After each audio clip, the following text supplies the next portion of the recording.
Formula 1 is finally back this weekend for the fourth round of the 2023 season in Baku. And a few weeks after that quite messy race in Australia, the management of the sport will once again be in conversation as it's the first sprint race of the season. This is because you may have seen the format for the sprint races is poised to change after only 2 years since their introduction. So let's take a look at how they are changing exactly, why the sprint races actually exist, and more importantly, if they are adding much value to the sport. So Formula 1 has clearly changed considerably in many ways over the years, and one way it's changed has been through how Formula 1 weekends are structured, but more specifically, the qualifying sessions, which have undergone significant changes over the years. From 1950 to 1996, drivers had 2 one-hour-long sessions to set their qualifying times, one on Friday and one on Saturday. It's also important to note that before 1992 there was a thing called pre-qualifying. As up to 39 cars would enter an event, they had to reduce the field for the race. This involved a 30-minute session on Friday and Saturday with the fastest drivers advancing to the qualifying sessions. Then in 1996, the qualifying format changed to a 1-hour session on Saturday with drivers limited to just 12 laps to set their time. This was an attempt to reduce the time drivers had on track during the weekend. However, it wasn't very popular, and in 2003 the sport introduced 1-lap qualifying, where drivers would get one chance to set a quick lap. And well, this format was quite popular as it added a new dimension to the sport and serious drama. Then in 2005 the sport introduced aggregate qualifying, where drivers would do one low fuel run on Saturday and one high fuel run on Sunday, and the times would be added together to get the grid. However, this format was short-lived and was replaced by the knockout system in 2006. This saw a driver eliminated every 90 seconds, with the slowest drivers being knocked out first. This format was exciting but had its flaws and was ultimately replaced in 2016 with the current qualifying format having 3 elimination rounds of Q1, Q2 and Q3. Now, while the qualifying has changed numerous times over the years, the fundamentals of a Grand Prix have generally remained the same. But now, Formula 1 is using sprint races, which is the biggest change to a race weekend that the sport has ever seen.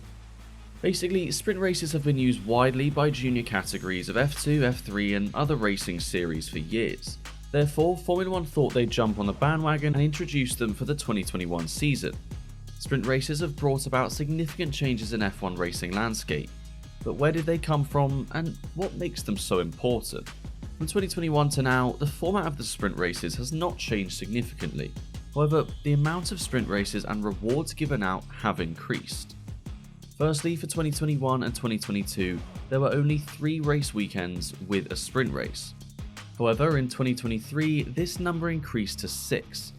Back in 2021, the winner of the sprint race received 3 points, second place received 2 points, and third place received 1 point, just to add some value to the sprint races for the teams. But with so few points, it seemed pretty useless, so in 2022 and 2023, they changed it so the winner of the sprint race receives 8 points, decreasing by 1 point for each position down to 8th place. Another major change for 2023 is how the sprint race interacts with the whole race weekend.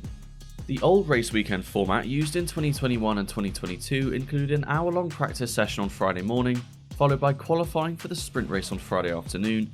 Then on Saturday there was another hour-long practice session in the morning, followed by the actual sprint race in the afternoon, and the results of the sprint race would then set up the grid for the Grand Prix on Sunday. However, this format is poised to change for the upcoming sprint race in Azerbaijan. This revised format includes an hour-long practice session on Friday morning, followed by qualifying for the actual Grand Prix. Then on Saturday there will be a qualifying for the sprint race in the morning, followed by the sprint race in the afternoon, and finally the Grand Prix will be held on the Sunday. This format means the sprint race no longer decides the grid for the Grand Prix, and instead acts as a standalone event. But the sprint race still holds some importance as points will still be given out like in 2022. So the introduction of sprint races in Formula 1 has brought about significant changes in the racing landscape. Sprint races have not only reduced the running time before important sessions, but have also brought more racing action to the weekend. With less time for practice, the teams have less time to prepare their cars, which makes the weekend more exciting and interesting. And so, the reduced running time has meant the weekends are less boring, which means the fans are more likely to tune in and watch. This is because there are now 4 sessions that are important for the championship compared to the traditional 2 sessions of qualifying and the race. This is essentially a more attractive prospect for casual fans who may switch on their TV to watch. After all, the main aim for Formula 1 in recent years has been to increase its fan base and make the sport more exciting. And so it's no surprise that F1 is pushing to increase the number of sprints per season over the next few years. So sprint races were introduced to Formula 1 with the aim of making the sport more exciting and increasing the entertainment value for fans. However, it seems that these sprint races have not really lived up to their expectations.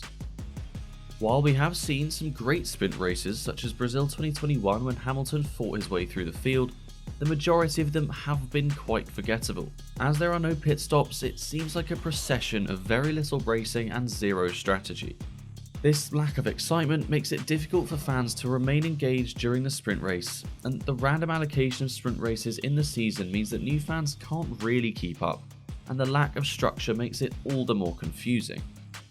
On top of this, many drivers have also expressed their criticism about sprint races. Top drivers such as Max Verstappen, Lando Norris and Sebastian Vettel have all spoken out against the new format, with Max even threatening to leave the sport if the current trend of more sprint races increases. And not to mention, sprint races are seriously challenging for the teams financially at a time when cost caps have been introduced in F1. And with more sprint races taking place at street circuits, this only adds to their struggles. What this means is there is less money for the teams to develop their cars and less chance for teams to gain a competitive advantage, which for smaller teams with smaller budgets can really hurt the competitive nature of the sport. So while sprint races were introduced with good intentions, they may not be worth the hype. Sprint races have not added much value to F1, as they lack excitement and strategy seen in regular races. They can also make F1 seem confusing and lack the structure needed to keep fans engaged. And with top drivers voicing their concerns and the massive financial challenge for teams, you do feel F1 need to re-evaluate the effectiveness of sprint races and consider other alternatives that keep the sport engaging and entertaining for fans. But that's my personal take on sprints. I'd love to hear how you guys feel too, so make sure to leave your thoughts in the comments section down below.